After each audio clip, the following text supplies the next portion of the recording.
we see now that the big mainstream social media companies, obviously Elon bought X, and it seems that that platform has changed significantly. It seems to be more open for free speech. Some people argue about that. Then we see, I guess, Facebook and YouTube maybe unchanged.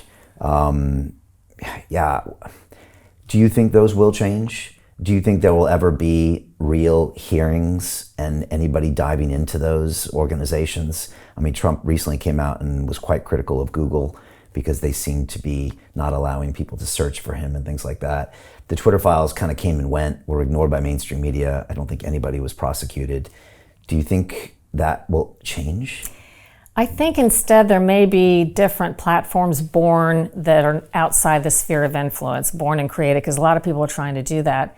I think the reason that the ills and the potential crimes we've seen haven't been punished and there's been no accountability has to do with the corrupt political system in the United States, political media system, whereby there are people in Congress on both sides, and I've spoken to many of them, that want to do real accountability, but they're not permitted to by the party leaders because in all instances, Democrats and Republicans have an organized system under which they rely on the same people in many instances for their financial donations and to get re-election and to stay in power.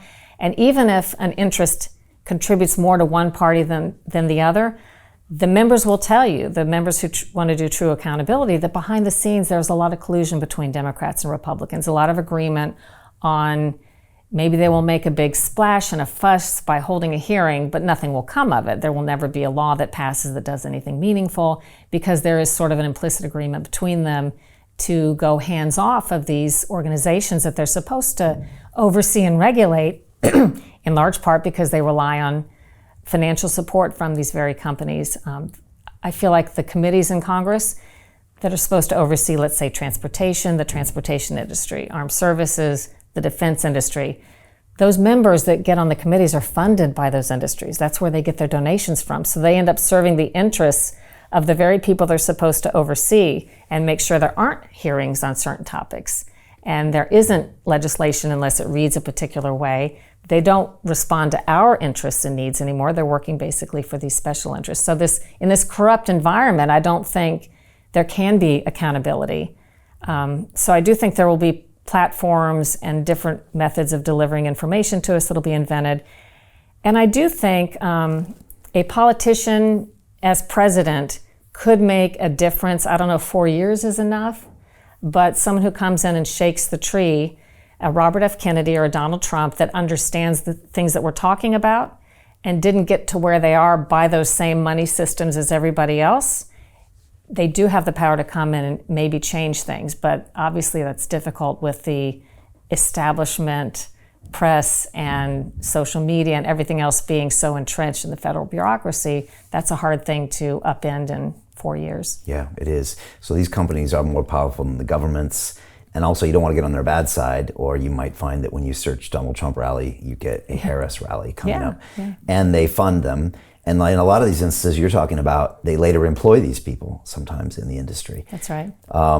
It's really scary. But like you said, if anyone could do it, it could be Trump or Bobby who could just go in there and take a look at things. Otherwise, I guess it probably won't change. But that's why at all costs, the establishment, whoever you want to say they are, cannot have a Trump or a Bobby Kennedy. And that's why I think you see the kind of shenanigans that we see going on now to try to make sure that nobody like that gets in office. Because it's in no one's interest in that, I don't know if you like the word deep state, or all of the people involved in making money from the government, whatever that is. Yeah.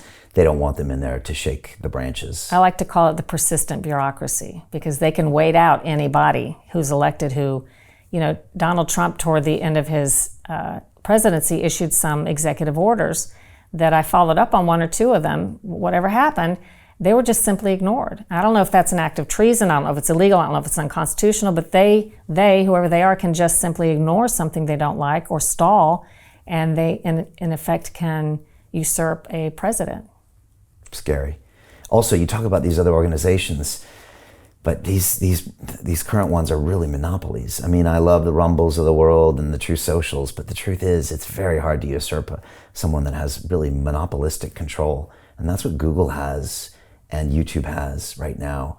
It's very hard to pull that aside. And now you're adding in artificial intelligence into that, which is going to dominate us in a way that we won't even be perceiving of that. And these companies are spending a lot of money right now to win that compute war. And it's got me definitely concerned. Yeah, artificial intelligence is information control on steroids. There's one example in my book of a scientist who conducted some studies regarding hydroxychloroquine and its effectiveness during COVID, and then went through the exercise of asking an artificial intelligence model about the studies and kept getting documented, factually incorrect information, one after the next, about the studies and the status of what hydroxychloroquine studies showed. And every time he called the artificial intelligence on the false information, the AI would apologize and give him a slightly different answer, but not explain why it came up with the wrong information in the first place. And one stunning example was in one study that two studies the AI was trying to disparage about the positive aspects of hydroxychloroquine. It claimed the studies were very small and it cited like 112 test subjects in one and a couple hundred in another. In fact, it had over 10,000 test subjects in one of the ones it said had just very few.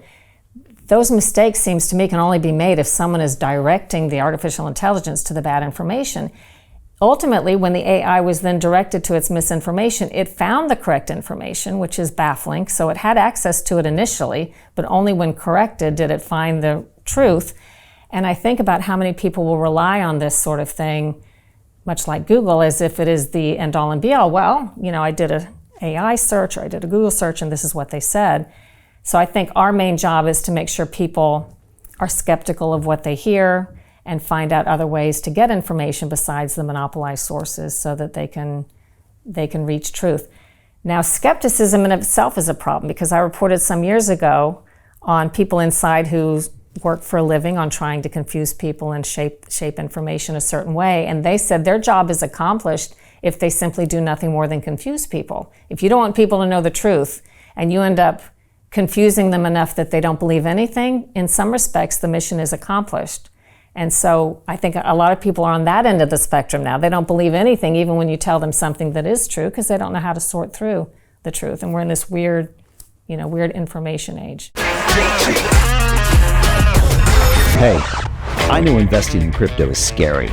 It takes a real leap of faith because there are so many scams, rug pulls, and bad actors out there. It's a dangerous business, which is why 95% of people lose all their money. Well, that's why I created the London Real Investment Club, so you can access the hottest deals on the planet and use the crypto bull market to create the generational wealth that you deserve. Join my team of over 100 people from around the world that are making millions of dollars behind the scenes investing in blockchain, AI, Web3 games, DeFi, Bitcoin, and more. Don't miss out. Click the link below to book a call with one of my team now. But hurry, this bull market will end soon. I know investing in crypto can be scary. That's why you gotta join the investment club. Pull the trigger. Let's do this.